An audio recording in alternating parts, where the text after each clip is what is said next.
Good morning, students.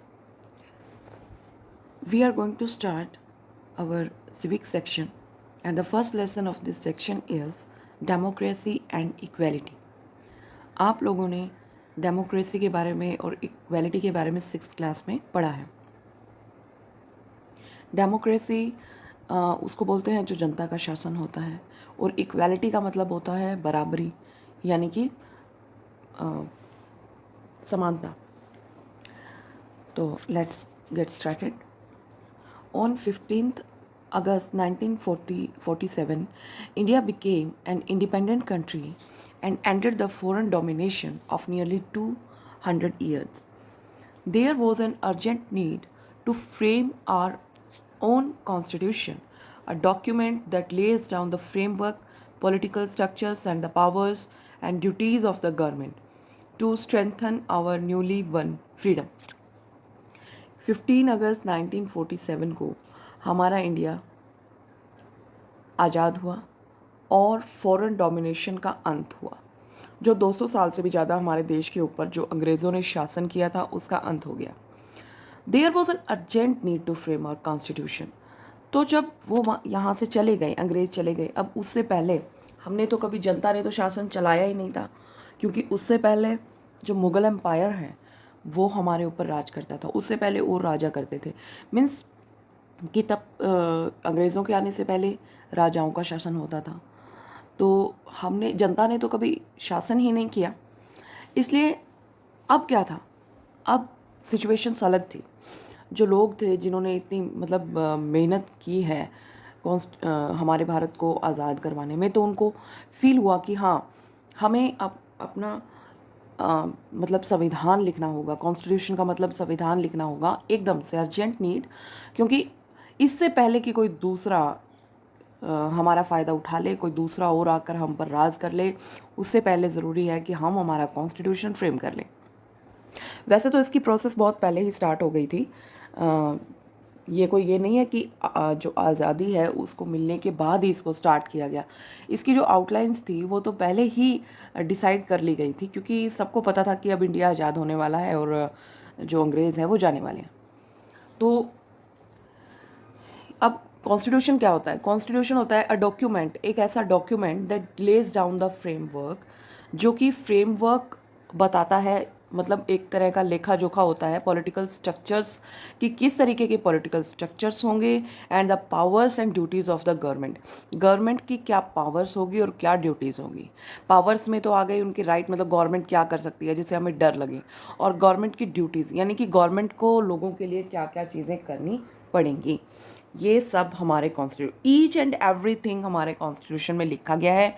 ऐसा कोई भी पहलू, कोई भी एस्पेक्ट सोशल का, पॉलिटिकल का, इकोनॉमी का, कोई भी अछूता नहीं रहा है। जितने आर्टिकल्स हैं, एक्ट्स हैं, उन सब में हर एक चीज़ का, चाहे वो छोटा से छोटा ही क्यों ना हो, लेकिन सबका प्रावधान है, सबका जिक्र है।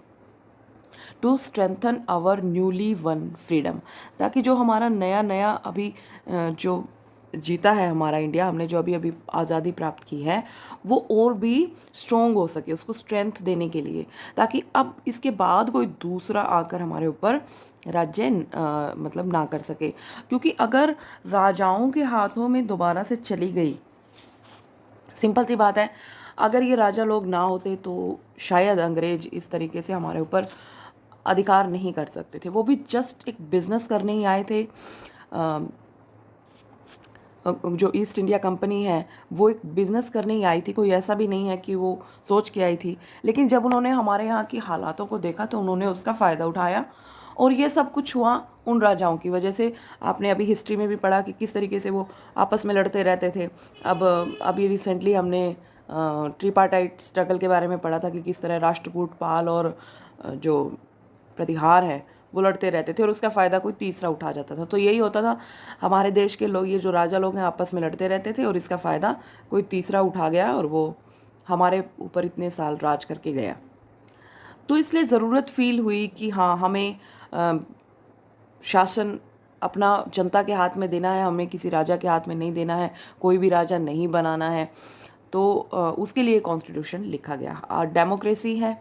अब जो कॉन्स्टिट्यूशन होता है उसकी जो प्रियम्बल होती है, जो उसकी मुख्य भूमिका होती है आगे लिखी होती है, वही इंट्रोड्यूस कर देती है कि ये इस देश का जो कॉन्स्टिट्यूशन है वो कैसा है, इस देश में किस तरह की सरकार चलती है। हमारा जो कॉन्स्टिट्यूशन है इंडिया का, उसमें ये वर्ड लिखे गए हैं, we are the people of India having solemnly resolved to constitute India into a sovereign socialist secular democratic republic and to secure to all citizens justice, social, economic and political liberty of thought, expression, belief, faith and worship, equality of status and of opportunity, and to promote among them all fraternity, assuring the dignity of the individual and the unity and integrity of the nation. In our Constituent Assembly, this 26th day of November 1949, ये बात देखिए क्या कह रहे हैं, मैं पूरा पढ़ देती हूँ एक बार। In our constituent assembly with 26th day of November 1949 do hereby adopt enact and give to ourselves this constitution. Means कि जो हमारा कॉन्स्टिट्यूशन है, इंडिया का जो कॉन्स्टिट्यूशन है, वो यही कहता है कि जो इंडिया है वो एक पूरे तरीके से धर्मनिरपेक्ष राज्य है और सोशलिस्ट है, सेक्युलर है, डेमोक्रेटिक है, रिपब्लिक, ठीक है। इसमें सभी को न्याय जो है, सभी के लिए न्याय बराबर है। सोशल, इकोनॉमिक, पॉलिटिकल जो कंडीशंस हैं वो सभी के लिए बराबर हैं। लिबर्टी ऑफ थॉट मतलब सोचने की स्वतंत्रता है आदमी को, एक्सप्रेस करने की भी स्वतंत्रता है। बिलीफ, फेथ एंड वर्शिप मतलब कोई भी विश्वास, किसी भी चीज़ में विश्वास करने की स्वतंत्रता है। कोई भी किसी भी धर्म को वो अपना सकते हैं, किसी भी देवता की वो पूजा कर सकते हैं। कोई उनके ऊपर दबाव नहीं है कि आपने इसी धर्म को अपनाना है। या फिर उसके बाद स्टेटस और अपॉर्चुनिटी की इक्वालिटी है, सभी बराबर हैं, सभी को समान अवसर प्राप्त होंगे, ठीक है। भाईचारे की भावना से एक दूसरे को हम डिग्निटी देंगे, सम्मान देंगे। और ये जो बातें हैं सारी, ये जो 26th डे यानी कि 26 नवंबर 1949 को इसको अडॉप्ट कर लिया गया, इनैक्ट कर लिया गया और अपने आप को मतलब शपथ खाई कि हम अपने आप को भारत के संविधान को समर्पित करते हैं।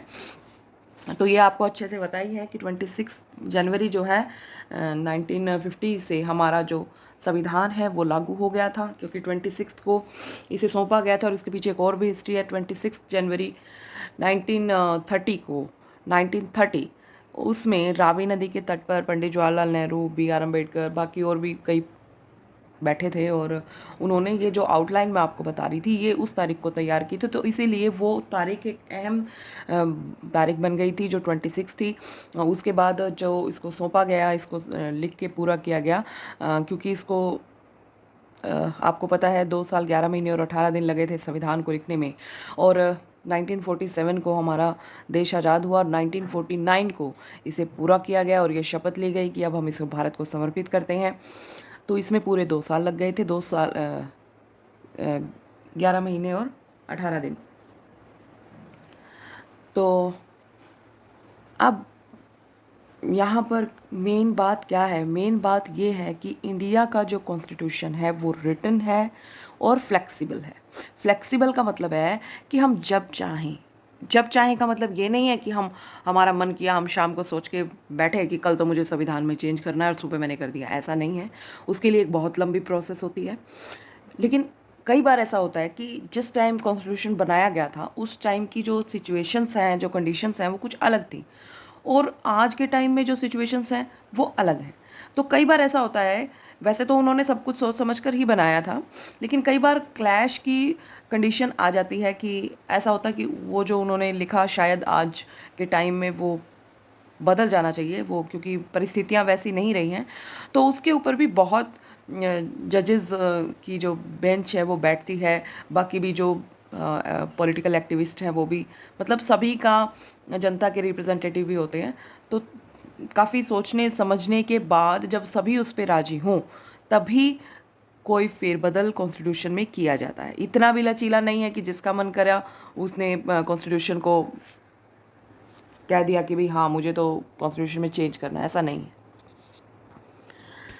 अब द कॉन्स्टिट्यूशन ऑफ इंडिया अब 1940 26 नवंबर 1949 को पूरा होके वो उन्होंने सबमिट कर दिया था, तो उसको उसके 2 महीने बाद यानी कि 26 नवंबर 1949 के बाद 2 महीने बाद ही इसे लागू किया गया। तब तक वैसे ही चलता रहा जैसे पहले चल रहा था, लेकिन उस दिन से 26 जनवरी 1915 से हमारे कॉन्स्टिट्यूशन में जो कुछ लिखा हुआ है वो लागू हो गया। अब हमारे कॉन्स्टिट्यूशन में तो बेटा बहुत कुछ लिखा हुआ है और कोशिश भी यही की जाती है कि संविधान की जितनी भी धाराएं हैं, जितनी भी मतलब ये जो एक्ट्स हैं, आर्टिकल्स हैं, इनको प्रॉपरली अप्लाई किया जाए।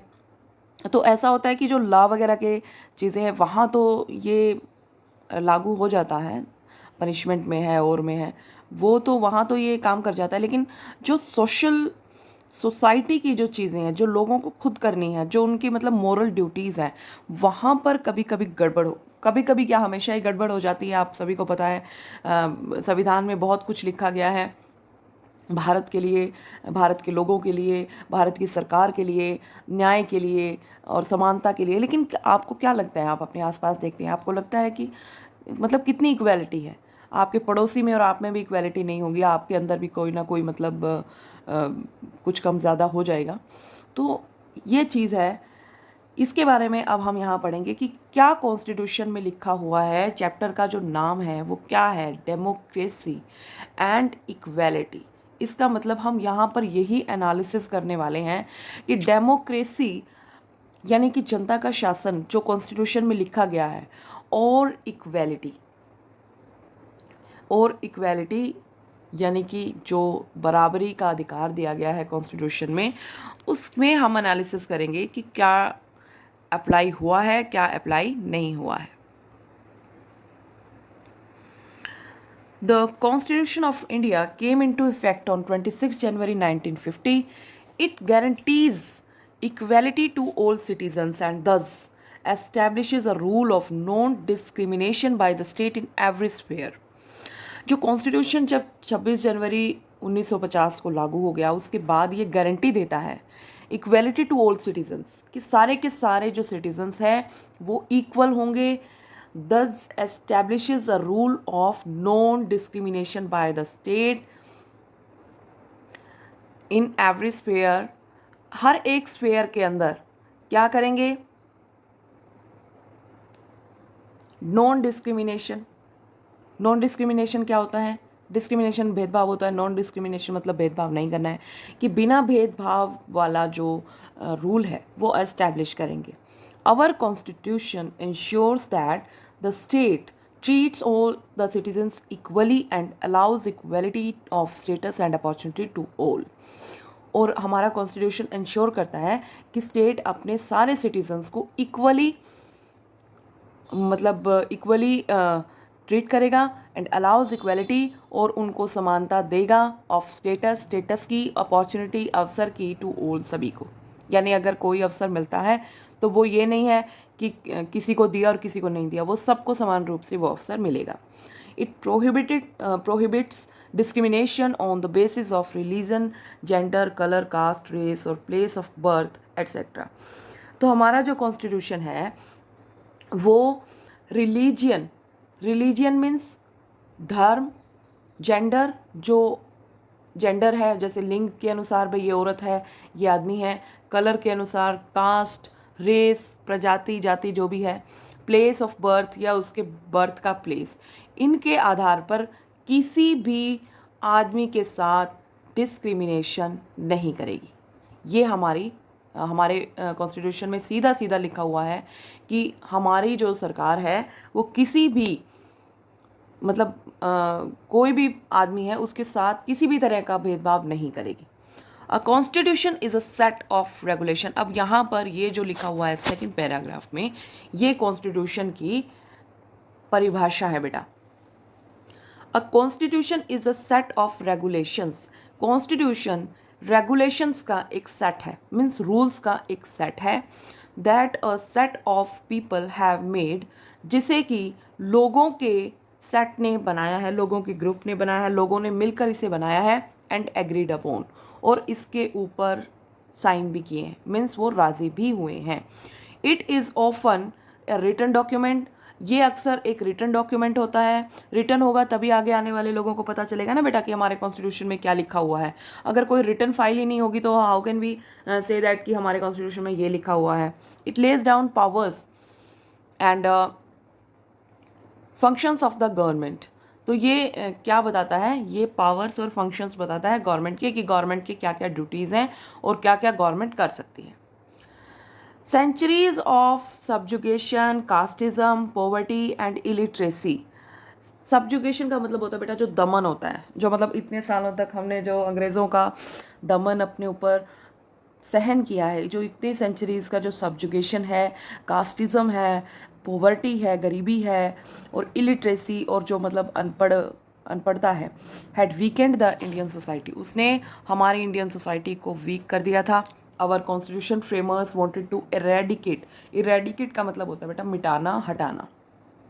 हमारे जो कॉन्स्टिट्यूशन के फ्रेमर्स हैं वो इरेडिकेट करना चाहते थे डिस्क्रिमिनेशन को, that had divided the Indian society, जिसने कि इंडियन सोसाइटी को डिवाइड कर दिया था on the lines of religion, caste and economic status by ensuring the upliftment of all. जिन्होंने कास्ट या इकोनॉमिक स्टेटस क्या होता है, जैसे कोई अमीर है कोई गरीब है, तो इनके आधार पर जो पहले से डिस्क्रिमिनेशन होता आ रहा था उसको जो हमारी उसको ख़त्म कर दिया था। जो हमारे इंडियन कॉन्स्टिट्यूशन के जो फ्रेमर्स हुए हैं, उन्होंने जिन्होंने ये संविधान लिखा, उन सभी चीज़ों को उन्होंने ख़त्म कर दिया था। And especially of those who had been exploited, खास करके उन लोगों के लिए जो कि एक्सप्लॉइट हुए हैं, जिनको पहले भी दबाया गया है, उन लोगों के लिए। Hence India has opted for secularism, इसलिए इंडिया ने सेक्युलरिज्म मीन्स कि जो धर्मनिरपेक्षतावाद है, किसी भी धर्म को नहीं अपनाया, धर्मनिरपेक्षतावाद को अपनाया। Where everyone is free to follow the religion of one's choice, जहाँ पर हर कोई फ्री है अपने किसी भी धर्म को चुनने के लिए। And the state does not have a religion of its own, और स्टेट का अपना कोई रिलीजन नहीं है। यानी हमारी जो गवर्नमेंट है, गवर्नमेंट में जो भी आता है तो वहाँ पर कोई ऐसा प्रावधान नहीं है कि वो इसी कास्ट का होगा या वो इसी ट्राइब का होगा या वो इसी रिलीजन का होगा, ऐसा कुछ भी नहीं है। तो Indian constitution aims to establish a social order where identification of a person is not on the basis on the religion that he और शी इज फॉलोज और the caste he or she belongs to, but it is on the basis of what he or she is or what he or she has made himself into। यहाँ पर एक ही बात में सब कुछ समेट दिया गया है कि कॉन्स्टिट्यूशन जो है उसका एम है कि वो ऐसा सोशल ऑर्डर एस्टेब्लिश करे जहाँ पर किसी पर्सन की पहचान उसके धर्म से नहीं, उसकी कास्ट से नहीं, बल्कि सिर्फ उससे है कि वो एक पर्सन है, उसकी अपनी आइडेंटिटी उसकी अपनी है। किसी भी धर्म के नाम पर या किसी जाति के नाम पर या किसी स्टेटस के नाम पर उसको नीचा नहीं देखा जाएगा। गवर्नमेंट के लिए, नेशन के लिए, कॉन्स्टिट्यूशन के लिए वो सब बराबर होंगे, इवन चाहे वो आदमी है चाहे वो औरत है। किसी भी चीज़ में प्रावधान नहीं है। आप पूछ सकते हैं अपने पेरेंट्स से, अच्छी तरह वो भी बता सकते हैं, उनको सब पता है कि कोई भी अपॉर्चुनिटी, जैसे मान लिया कोई फॉर्म निकलते हैं, वैकेंसी निकलती है या कहीं पे भी कोई भी अपॉर्चुनिटी है, तो उसमें गवर्नमेंट की तरफ से या किसी भी सेक्टर की तरफ से ऐसा नहीं लिखा जाता है कि यहाँ पर हिंदुओं को फॉर्म भरने की आज़ादी नहीं है, या यहाँ पर मुस्लिम को फॉर्म भरने की आज़ादी नहीं है, या यहाँ पर सिखों को फॉर्म भरने की आज़ादी नहीं है। ऐसा नहीं है। कास्ट के अकॉर्डिंग, या फिर कि जिसकी ये कास्ट है वो नहीं भर सकता, या जिसकी ये कास्ट है वो नहीं भर सकता, ऐसा कुछ भी नहीं है। या लेडी है तो नहीं भर सकती फॉर्म, और आदमी है तो नहीं भर सकता, ऐसा कुछ नहीं है। सब बराबर हैं, चाहे कोई लेडी हो, कोई जेंट्स हो, किसी भी रिलीजन का हो, किसी भी कास्ट का हो, किसी भी स्टेटस का हो, कहीं भी पैदा हुआ हो, किसी भी कलर का हो, ठीक है। तो कोई डिफरेंस नहीं है इंडिया के कॉन्स्टिट्यूशन के लिए, इंडिया के गवर्नमेंट के लिए, इंडिया की जुडिशरी के लिए, सभी बराबर हैं। जब सज़ा देनी होती है तब भी ये नहीं देखा जाता कि ये कौन से धर्म का है, और जब इनाम देना होता है तब भी ये नहीं देखा जाता कि ये कौन से धर्म का है।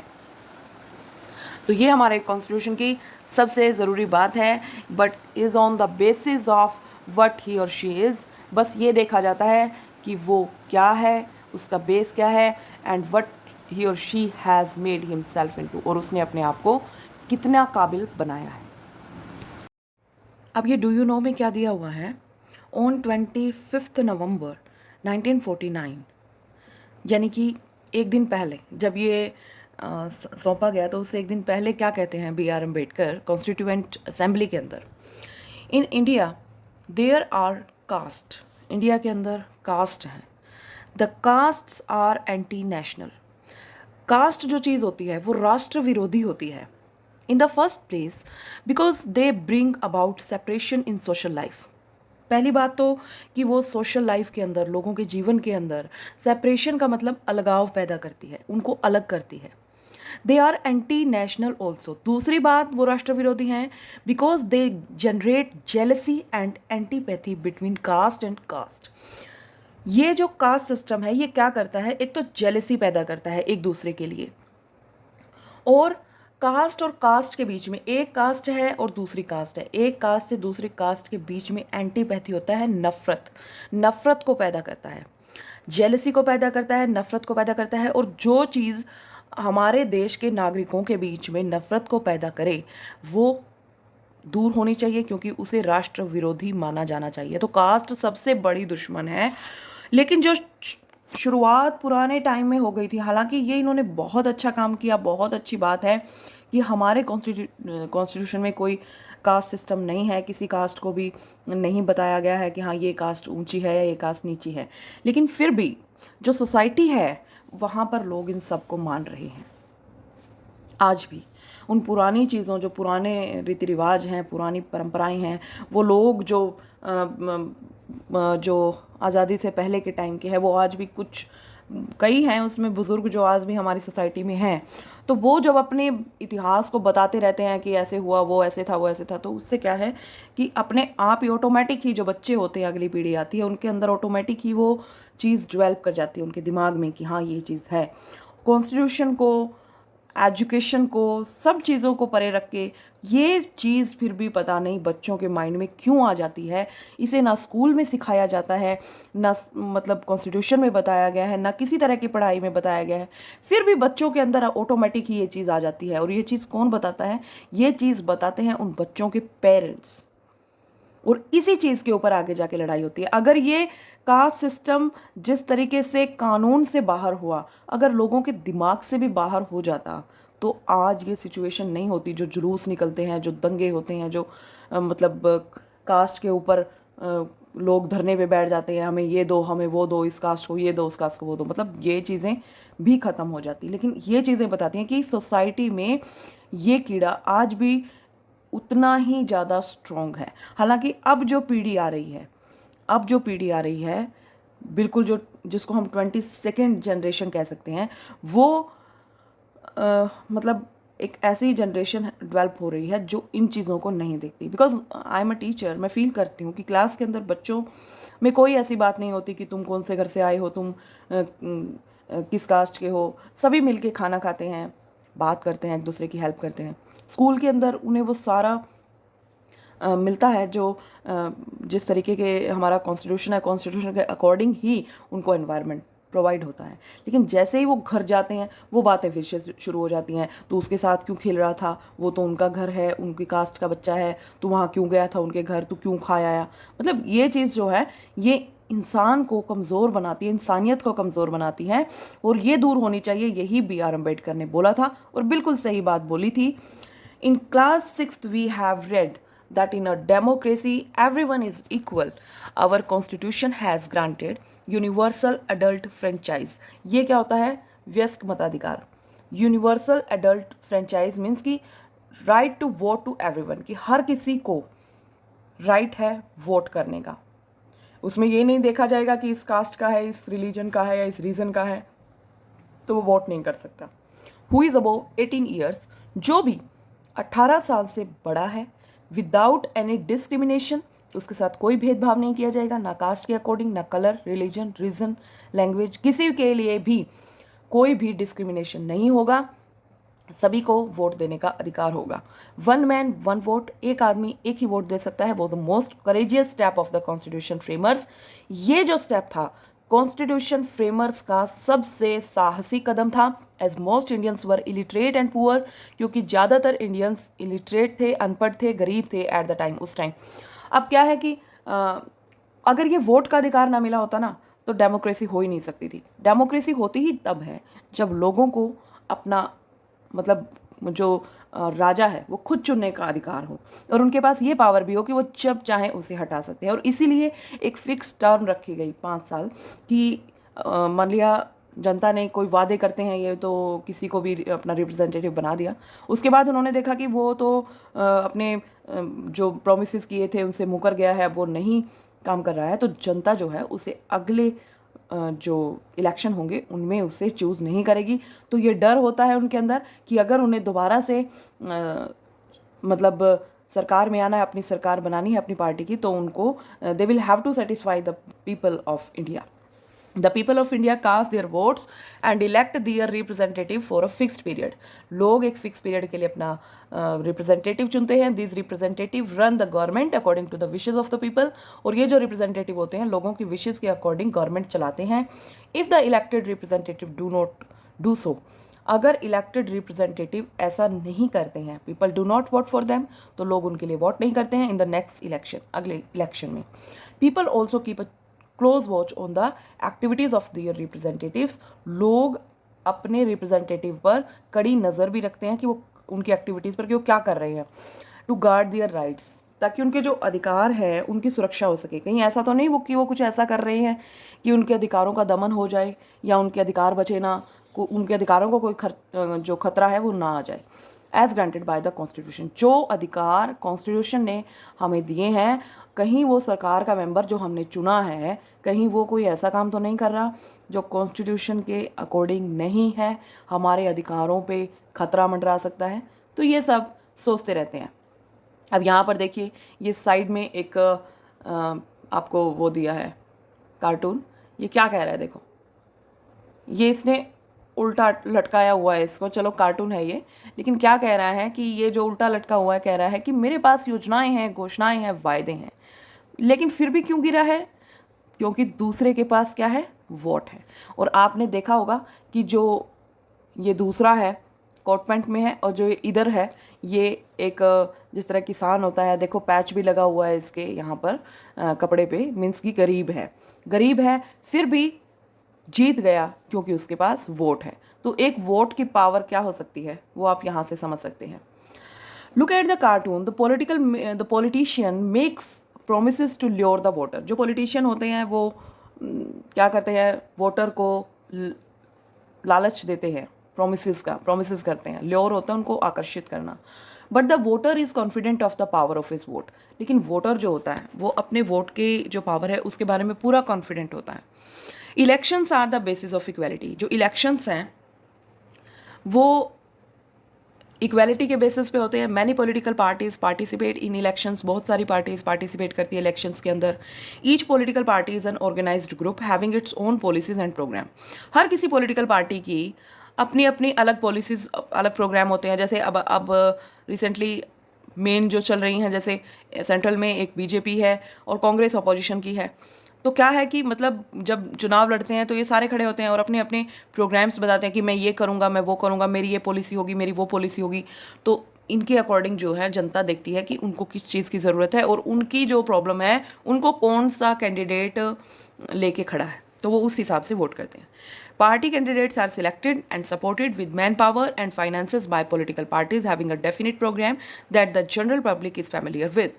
जो पार्टी कैंडिडेट्स होते हैं वो सिलेक्ट किए जाते हैं, उनको सपोर्ट किया जाता है मैन पावर और फाइनेंसेस जो पॉलिटिकल पार्टीज़ के होते हैं उनके खर्चों पे उसे मतलब सिलेक्ट किया जाता है, जो भी वो चुनाव में खर्च वगैरह करते हैं या बाद में, डेफिनेट प्रोग्राम, और उनके पास एक डेफिनेट प्रोग्राम होता है जिससे कि आम जनता फैमिलियर होती है कि हाँ ये प्रॉब्लम, अब प्रॉब्लम मान लिया देश में वो है ही नहीं जो वो बोल रहा है कि मैं ये कर दूंगा वो कर दूंगा, लेकिन लोगों के साथ वो प्रॉब्लम ही नहीं है, तो लोग उसे वोट क्यों देंगे? लोग तो उसे ही अपना वोट देंगे ना जो उनकी समस्या को लेकर खड़ा है कि हाँ जी इस समस्या को मैं दूर कर दूंगा।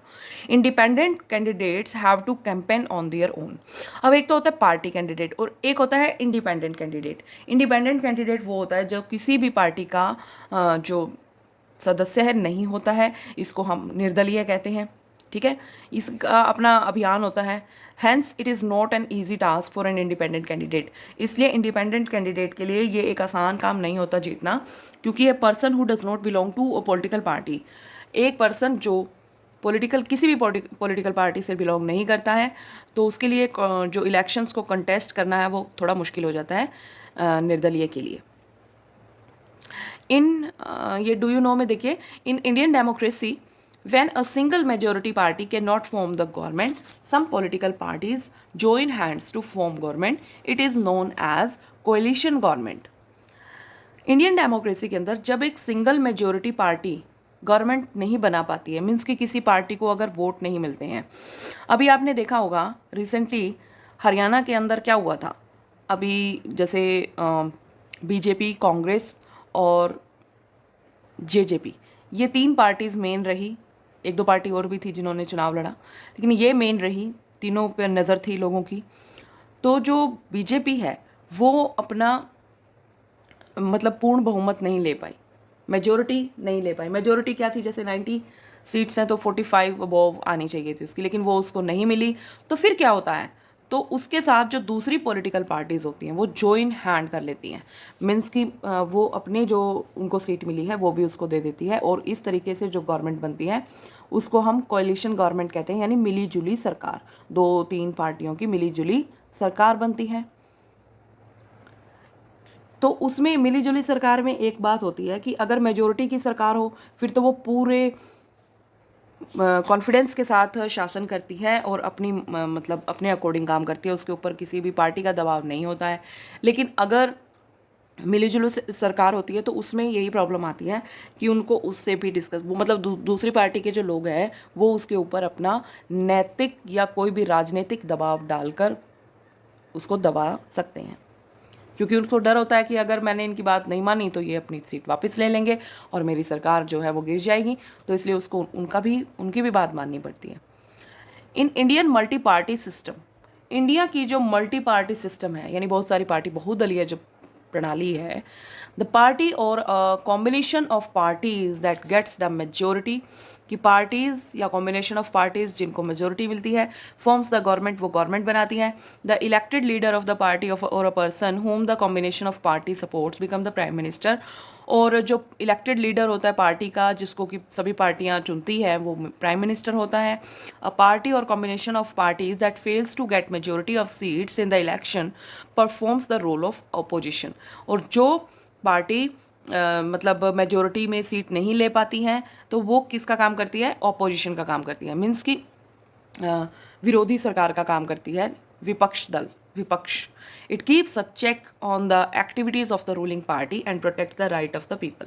और ये क्या करती है, ये चेक करती रहती है सरकार के कामों को, उसका काम ही होता है उसको क्रिटिसाइज़ करना, मोस्ट ऑफ द यही होता है कि उनको क्रिटिसाइज़ ही करना है। उससे क्या है कि लोगों को, क्योंकि कई बार ऐसा होता है कि ऑपोजिशन की भी एक अपनी अलग इम्पॉर्टेंस है, ऑपोजिशन होना ज़रूरी है, क्योंकि कई बार लोगों को अपने ही किसी राइट का पता ही नहीं होता कि हाँ ये मेरे पास है। और कई बार ऐसा होता है कि जो न्यू गवर्नमेंट आती है, जो भी गवर्नमेंट मतलब जो भी मेजोरिटी होती है जिसके पास और जो सत्ता में होती है, वो कुछ ऐसा काम कर देती है कि शायद वो अकॉर्डिंग टू लोगों के लिए सही ना हो, तो जो ऑपोजिशन होती है वो उसकी एक्टिविटीज़ को चेक करती रहती है और बार बार उसको ये याद करवाती रहती है कि आप ये क्यों कर रहे हो, आप वो क्यों कर रहे हो। तो उससे क्या है, उनको डर बना रहता है कि कहीं लोगों के मन में हमारे लिए अविश्वास पैदा ना हो जाए। तो ये चीज़ें जो अपोजिशन है, अपोजिशन पार्टी जो रूलिंग है उसको देखती रहती है और लोगों के राइट्स को प्रोटेक्ट करती है, लोगों को दबने नहीं देती है। तो अगर सिंगल ही पार्टी होगी, कोई उसके अपोजिशन में नहीं होगा, तो वो डर ही नहीं रहेगा उसको, और हो सकता है वो कभी ना कभी तानाशाही बन जाए। तो इसलिए ज़रूरी है ऑपोजिशन का होना भी। अभी फ़िलहाल बीजेपी जो है वो रूलिंग पार्टी है और ऑपोजिशन में है कांग्रेस, वो उसका विरोध करती रहती है हर चीज़ में कि आपने ये नहीं किया, आपने वो नहीं किया। उनके कामों के अंदर डिफेक्ट देखना, ये अपोजिशन का काम होता है। Before independence some sections of our society, before independence, स्वतंत्रता से पहले, some sections of our society, हमारी सोसाइटी के कुछ sections suffered from economic and social backwardness. Economic और सोशल बैकवर्डनेस से मतलब सफ़र कर रहे थे, पीड़ित थे। सोशल बैकवर्डनेस में पिछड़ापन, इकोनॉमिक क्या होता है, जैसे कोई गरीब और कोई अमीर। The constitution of free India made special provisions for them so that every one can live a life of dignity and enjoy equality. तो कॉन्स्टिट्यूशन में, जो फ्री इंडिया का कॉन्स्टिट्यूशन है, उसने कुछ ऐसे प्रोविजंस, स्पेशल प्रोविजंस बनाए ताकि हर एक सम्मान का जीवन जी सके, हर एक समानता का जीवन जी सके। It has entrusted the government with the responsibility of providing social, economic and political equality to all। तो इसने गवर्नमेंट को एंट्रस्ट किया कि वो सोशल, सामाजिक रूप से और इकोनॉमिकली और पॉलिटिकली, राजनीतिक रूप से सभी को इक्वेलिटी देगी। ठीक है, to all as a necessary condition for the successful working of Indian democracy. अगर उसको इंडियन डेमोक्रेसी में सक्सेसफुली काम करना है तो वो सभी को सोशल, इकोनॉमिक और पॉलिटिकल इक्वेलिटी, समानता देगी। As you know the preamble grants us the equality of status and opportunity. जैसा कि आप जानते हैं कि जो हमारी प्रेम्बल है, जो हमारी भूमिका है, जहाँ से हमें पता चलता है कि हमारा कॉन्स्टिट्यूशन कैसा है, वो हमें इक्वेलिटी देती है, स्टेटस की भी और अपॉर्चुनिटी की भी। Our constitution also gives us the right of to equality. हमारा कॉन्स्टिट्यूशन हमें समानता के लिए राइट देता है। Right of to equality means समानता का अधिकार देता है। तो उसमें कौन कौन से प्रोविजंस हैं राइट टू इक्वेलिटी में? एक तो all citizens are equal before the law. सारे के सारे सिटीजन्स, लोग, कानून की नज़रों के सामने बराबर होंगे। Discrimination on the basis of religion, caste, gender और place of birth is prohibited. Religion के बेस पे, कास्ट, जेंडर और प्लेस ऑफ बर्थ के बेस पे किसी भी व्यक्ति से कोई भी डिस्क्रिमिनेशन, भेदभाव नहीं किया जाएगा। Everyone is entitled to equal opportunities in all walks of life. हर कोई जीवन की हर एक, जितने भी मतलब स्टेप्स हैं उनके अंदर उसको सभी को समान अपॉर्चुनिटीज़ मिलेंगी। The law gives equal protection to all. और जो कानून है वो सभी को समान रूप से प्रोटेक्ट करेगा।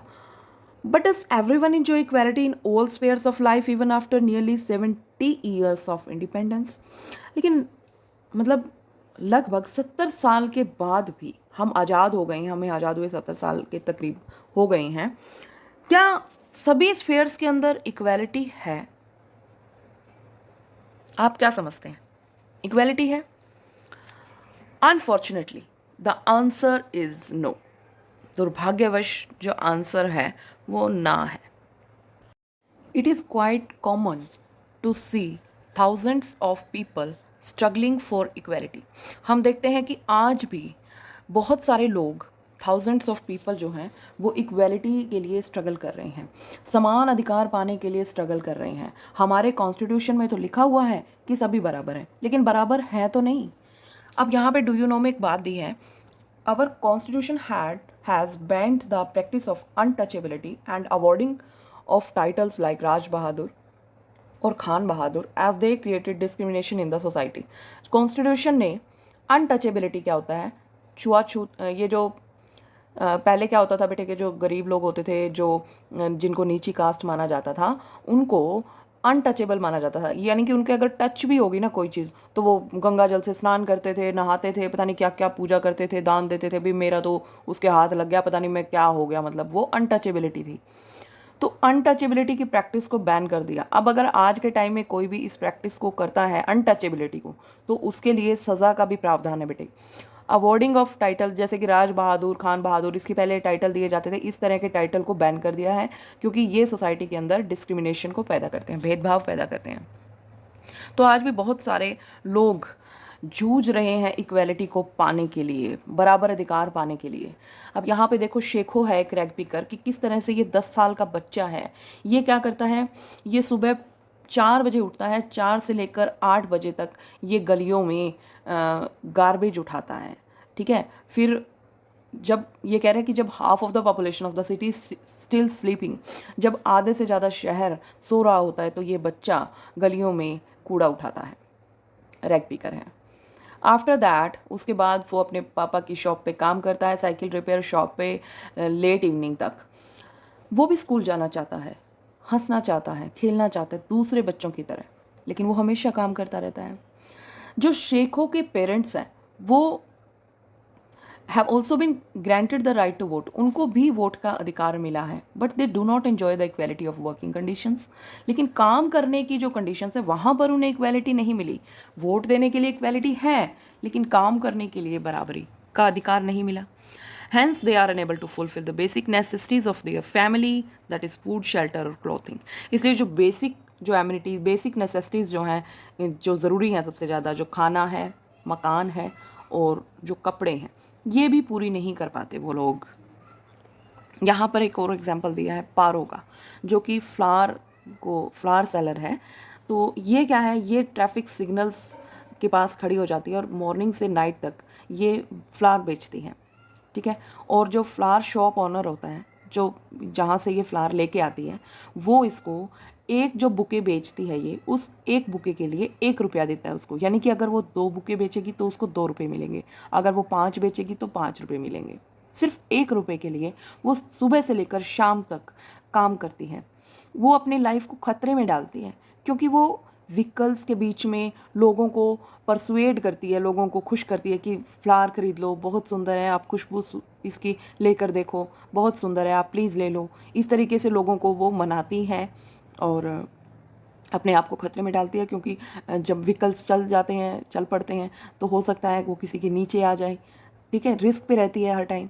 तो पारो के पेरेंट्स हैं, वो फोर्स हो गए थे गांव छोड़ने के लिए। क्यों? आफ्टर द वेल, जो कि कुआं था जहाँ से वो पानी लेते थे, belong to the so called lower caste. उस कुएं को लोअर कास्ट के लिए माना जाता था कि ये कुआं लोअर कास्ट का है, और दूसरा जो कुआं था वो अपर कास्ट का। जो लोअर कास्ट वाले लोग थे वो उस कुएं से पानी नहीं ले सकते थे। तो अब जो लोअर कास्ट वाला जो कुआं है वो सूख गया था, तो उनको अपना गांव छोड़ना पड़ा, क्योंकि अब वो उस कुएं में से पानी नहीं ले सकते दूसरे में से। तो देखो क्या सिचुएशन है, आज भी गाँव में इस तरीके की सिचुएशन है।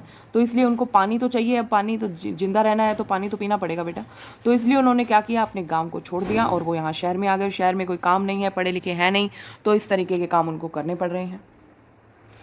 Aren't Paro's parents also the citizens of India, where the constitution has prohibited discrimination on the basis of religion, caste, gender और birth of place? क्या पारो के पेरेंट सिटीज़न नहीं है इंडिया के? उसी इंडिया के सिटीज़न हैं जिस इंडिया के कॉन्स्टिट्यूशन में लिखा हुआ है कि किसी धर्म जाति के आधार पर कोई भेदभाव नहीं किया जाएगा। But sadly discrimination on the basis of caste continues to exist. लेकिन बड़ी बुरी बात है कि आज भी ये जो कास्ट सिस्टम है, जो डिस्क्रिमिनेशन है, वो एग्जिस्ट कर रहा है सोसाइटी में, in spite of education and awareness, specially in rural areas. खासकर गाँव में ये बहुत ज़्यादा आज भी है। मैंने आपको बताया था कि ये ऐसा कीड़ा है जो एक बार सोसाइटी में जन्म ले लेता है तो पढ़ता ही रहता है। Another threat to equality is posed by discrimination on the basis of community. अब दूसरा जो खतरा है इक्वालिटी के लिए वो है कम्युनिटी। जो ये कम्युनिटीज़ बन जाती है ना, समुदाय जो बन जाते हैं, उनका खतरा है। Some religions place ban the entry of people belonging to other communities and caste. कुछ ऐसे रिलीजियस प्लेसेस होते हैं, धार्मिक स्थल होते हैं, जहाँ पर जो दूसरी कास्ट के लोग हैं वो नहीं आ सकते, उनको बैन किया जाता है। तो इस तरह की जो कम्युनिटीज़ होती हैं ये दूसरों को नीची नज़र से देखती हैं जो उनकी कास्ट के नहीं होते, ना उनको जॉब देती है, ना उनको हाउस देती है रेंट के ऊपर। तो यहाँ पर भी इक्वालिटी को खतरा हो जाता है।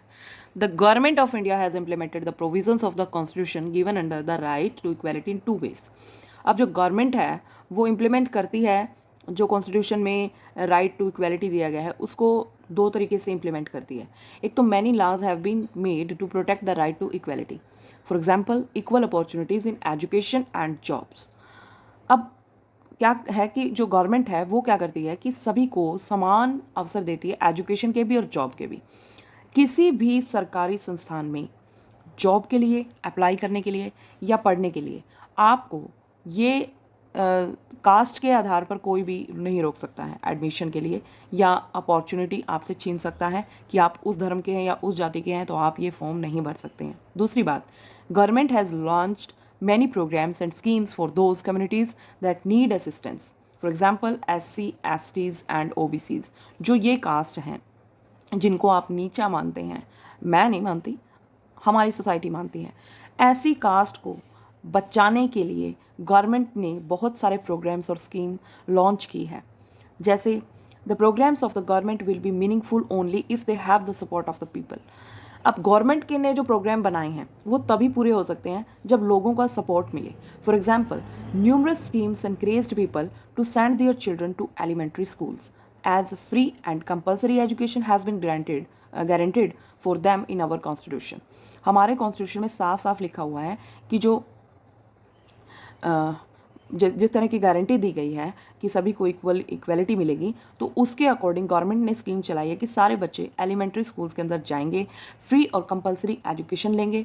But many children could not benefit from it till a supporting scheme of mid day meal was started on the request of the teachers. अब क्या है कि इतना करने के बावजूद भी बच्चे स्कूल में नहीं आ रहे थे, तो टीचर्स ने रिक्वेस्ट की कि मिड डे मील को स्टार्ट किया जाए, शायद उस खाने के चक्कर में ही वो बच्चे स्कूल में आ जाए। It motivated many parents to send their children to school as cooked and nutritious midday meal was provided. अब पेरेंट्स ने अपने बच्चों को स्कूल में भेजना शुरू कर दिया। एक तो खाने की प्रॉब्लम सॉल्व हो गई, उनके पास वैसे ही गरीबी है, खाने के लिए कम सोर्सेज हैं, तो वो सोचते हैं कि चलो उनके बच्चे तो कम से कम अच्छा खा पाएंगे, इसलिए वो उनको स्कूल में भेज देते हैं। As a result the enrolment in schools has increased. इससे क्या है, जो एनरोलमेंट है स्कूल्स के अंदर वो बढ़ गया है। After independence, there was an urgent need for the government to do something special and concrete to liberate the weaker sections from oppression and backwardness.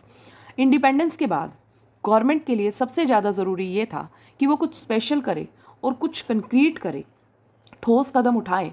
उन जो वीकर सेक्शंस है, जिनको दबाया गया है, जिनको हम पिछड़ा वर्ग कहते हैं, उनकी स्वतंत्रता के लिए कुछ ना कुछ ठोस कदम उठाए। The forced isolation of the scheduled caste and scheduled tribe, ये जो SC और ST जो कास्ट होती है, जिनको हम शेड्यूल्ड कास्ट और शेड्यूल्ड ट्राइब कहते हैं, उनको जो फोर्स्ड आइसोलेशन है, मीन्स उनको फोर्स किया जाता है कि तुम अलग रहो। ऐसा नहीं है कि वो रहना चाहते हैं, उनको धक्के से अलग किया जाता है। जो कास्ट सिस्टम के द्वारा इम्पोज किया गया है वो ख़त्म किया गया। सबसे पहले तो करना था तो 10, अब वो जो कास्ट सिस्टम ख़त्म करना था उसके लिए क्या किया गया कि भाई ये जो सेक्शंस हैं ये अपने अकॉर्डिंग जो कॉन्स्टिट्यूशन के अकॉर्डिंग इक्वालिटी का जो राइट मिला है उनको भी मिल जाए। तो इसके लिए क्या किया गया, इसके लिए रिजर्वेशन किया गया। और ये रिजर्वेशन भी बहुत बड़ी प्रॉब्लम हो गई है आज समाज के अंदर, क्योंकि हर एक जाति खड़ी हो जाती है, मुझे भी रिजर्वेशन दो, मुझे भी रिजर्वेशन दो। रिजर्वेशन का मतलब क्या होता है बेटे? रिजर्वेशन का मतलब होता है कि हर एक चीज़ के अंदर जो अपॉर्चुनिटीज़ गवर्नमेंट दे रही है, चाहे वो जॉब्स की है या दूसरी अपॉर्चुनिटीज़ हैं, खाने पीने की, राशन की, जो भी हैं, उन सभी में एक प्रोपोर्शन रखा गया है। मतलब जो जैसे SC ST कास्ट है उनके लिए एक प्रोपोर्शन रख दिया कि 30% तो इन्हीं को मिलेगा, बाकी 70% में सारी कास्ट आ गई और 30% में सिर्फ यही कास्ट आई। तो इससे क्या है कि उनकी हालत में सुधार आया। Reservation was provided for them to ensure their proportionate share in all walks of life so that they could live a life of respect and dignity, ताकि वो डिग्निटी की लाइफ को, रिस्पेक्ट की लाइफ को वो जी सके। रिजर्वेशन दिया गया उनको। रिजर्वेशन मीन्स आरक्षण, ठीक है। Later on along with the scheduled caste and scheduled tribes and other backward classes were also provided the benefits of reservation। और बाद में जो दूसरी बैकवर्ड क्लासेस है धीरे धीरे उनको भी रिजर्वेशन मिला जॉब्स के अंदर। तो आज आप देख रहे हैं कि बहुत सारे जिन जातियों को हमारे बुज़ुर्गों से अगर पूछा जाए तो वो कहते हैं कि ये तो हमारे नीचे बैठा करते थे, दूर बैठा करते थे हैं, और इनकी तो औकात ही नहीं होती थी। हम बुज़ुर्गों से ऐसी ऐसी बहुत सारी बातें सुन लेते हैं, और फिर बाद में आज वही लोग बहुत ऊंची ऊंची पोस्ट पे गए हैं, क्योंकि गवर्नमेंट ने उनको पढ़ने का अधिकार भी दिया है, नौकरी करने का अधिकार भी दिया है, और वो भी औरों से ज़्यादा रिजर्वेशन दिया है उनको। तो इससे क्या है, उनकी स्थिति सुधर गई है। लेकिन एक बात है जो लास्ट में ये लिखी गई है, the reservation was to exist for a limited period. ये बोला गया था कि ये जो रिजर्वेशन है एक लिमिटेड पीरियड तक ही होना चाहिए। मैं शायद 10 सालों के लिए बोला गया था, और ये भी बोला गया था कि अगर ज़रूरत पड़े तो थोड़ा सा इसे एक्सटेंड भी किया जा सकता है। लेकिन आज भी ये रिजर्वेशन चल रहा है। Provisions have still not reached a major proportion of population, it is still continuing. लेकिन अभी तक भी ये एक बहुत बड़े पॉपुलेशन के प्रोपोर्शन तक नहीं पहुंचा है, तो इसलिए वो आज भी चल रहा है। लेकिन मेरा पर्सनल ओपिनियन है कि रिजर्वेशन अब किसी भी कास्ट के लिए ख़त्म हो जाना चाहिए, क्योंकि आज की जो पीढ़ी है अब उसके अंदर माइंड में वो बातें बिल्कुल नहीं है जो हमारे पहले पुराने जो लोग होते थे उनके माइंड में होती थी। सब बराबर है, कोई नहीं पूछता। मेरे सामने तो कोई बच्चा कास्ट के आधार पर या किसी भी चीज़ के आधार पर एक दूसरे से कोई दूरियां नहीं रखता है। सब हमारे स्कूल में इकट्ठे बैठते हैं, बात करते हैं, एक दूसरे की हेल्प करते हैं, इवन एक दूसरे के टिफ़िन से खाना भी खाते हैं, शेयर करते हैं। बहुत अच्छी बात है। कोई नहीं पूछता बच्चों में कि आप कौन सी जाति से हो या आप कौन से धर्म से हो, कुछ नहीं पूछा जाता। सभी बराबर हैं, चाहे वो गर्ल है चाहे वो बॉय है, कोई डिफरेंस नहीं है किसी में भी। तो मेरा मानना है कि अब जो ये रिजर्वेशन है, ये जिनको पता नहीं है कास्ट के बारे में, शायद उनके माइंड में भी कहीं ना कहीं इस कास्ट सिस्टम को डाल रहा है। तो अब ये रिजर्वेशन किसी भी जाति के लिए नहीं होना चाहिए, ख़त्म हो जाना चाहिए, ताकि सभी बराबर हो जाएं और ये रिजर्वेशन की बात ही ख़त्म हो जाए। तो here the chapter ends and you will have to find out the one page is remaining there. Do you know में दिया है, in the beginning caste system was only a classification of vocation based on duty। जो शुरू में caste system जो था वो vocation पे डिपेंडेंट था, यानी आपका काम, जैसे मान लिया जो काम व्यापार करता था उसको वैश्य कहा जाता था। जो ब्राह्मण है वो कौन होते थे, जो पूजा पाठ वगैरह करते थे, ठीक है। क्षत्रिय वो होता था जो राजा है, लड़ाइयाँ वगैरह करता था, वो युद्ध, लड़ाइयाँ मतलब युद्ध।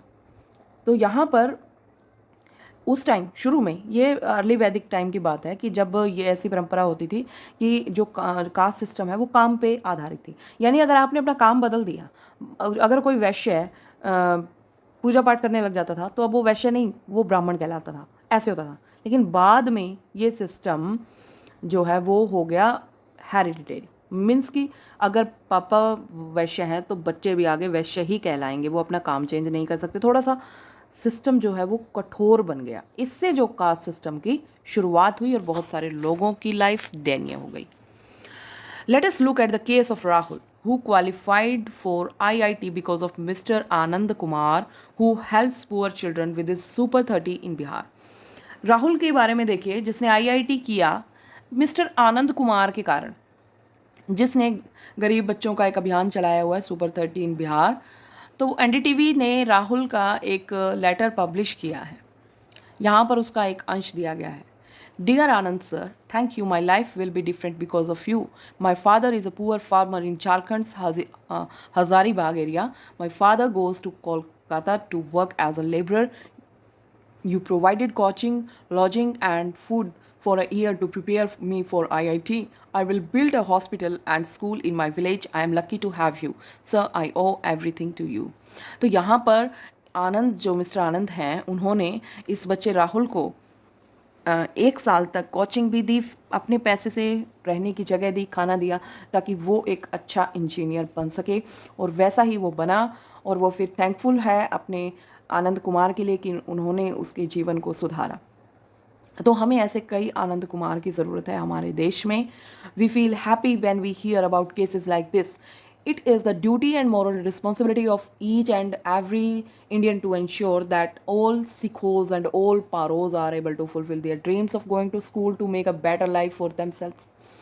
हमारी ड्यूटी, रिस्पॉन्सिबिलिटी ईच, और ये कोई सरकार की नहीं, कोई कॉन्स्टिट्यूशन की नहीं, बल्कि ईच एंड एवरी पर्सन की, इंडियन की रिस्पॉन्सिबिलिटी है कि जितने शेखोज़, जितने पारोज़ हैं, अभी पीछे आपने शेखों के बारे में पढ़ा था, 10 साल का लड़का जो कूड़ा उठाता है और पारो जो फूल बेचती है, ऐसे ऐसे हज़ारों बच्चे, हज़ारों शेखोज़ और हैं, हज़ारों पारो और हैं, ताकि वो अपने आप के सपनों को पूरा कर सकें और स्कूल जा सकें।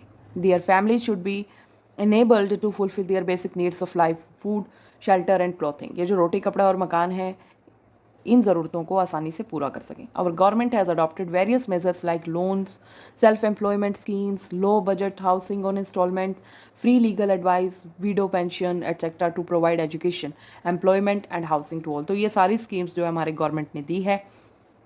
जो फ्री हाउस है, सेल्फ एम्प्लॉयमेंट स्कीम है, ठीक है, और जो विधवाओं को पेंशन दी गई है, ये सारी चीज़ें उनकी एजुकेशन के लिए, अच्छे एम्प्लॉयमेंट के लिए, घरों के लिए ही दी गई है।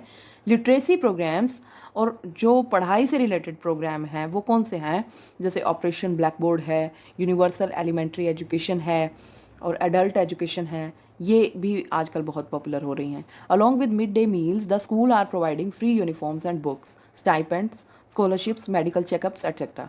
और मिड डे मील के अलावा जो स्कूल्स हैं वो आजकल फ्री में यूनिफॉर्म, बुक, स्टाइपेंड्स, जो उनके बेटा पैसे वगैरह आते हैं उनको स्टाइपेंड कहते हैं, और स्कॉलरशिप, मेडिकल चेकअप, ये सब भी प्रोवाइड कर रही हैं। Girls students and children from weaker sections have a reserved quota. जो गर्ल्स स्टूडेंट हैं और जो वीकर सेक्शन के बच्चे हैं उनको एक रिजर्व कोटा में रखा जाता है, not only in government schools but also in private schools. Private schools में भी उनको रिजर्वेशन में रखा जाता है। Special steps have been taken from tribal and rural children to include them in developmental programmes. और बहुत सारे कदम उठाए गए हैं ट्राइबल और रूरल चिल्ड्रन के लिए कि वो भी शामिल हो सके डेवलपमेंट प्रोग्राम्स में। We must make sure that Indian democracy goes in the right direction and provides equality to all, where all citizens are aware, enlightened and educated. तो हम सबको ये देखना चाहिए कि जो इंडियन डेमोक्रेसी है वो सही दिशा में जा रही हो और सभी को इक्वालिटी प्रोवाइड करे, जहाँ पर सारे सिटीजन्स अवेयर हों और सारे सिटीजन्स पढ़े लिखे हों, ज्ञानी हों। Let us make India a successful democracy. आओ सभी मिलकर इंडिया को एक सक्सेसफुल डेमोक्रेसी बनाएं। Here the chapter ends, and now this is your homework. You will have to find out the following exercise and question answer. Till then, bye bye.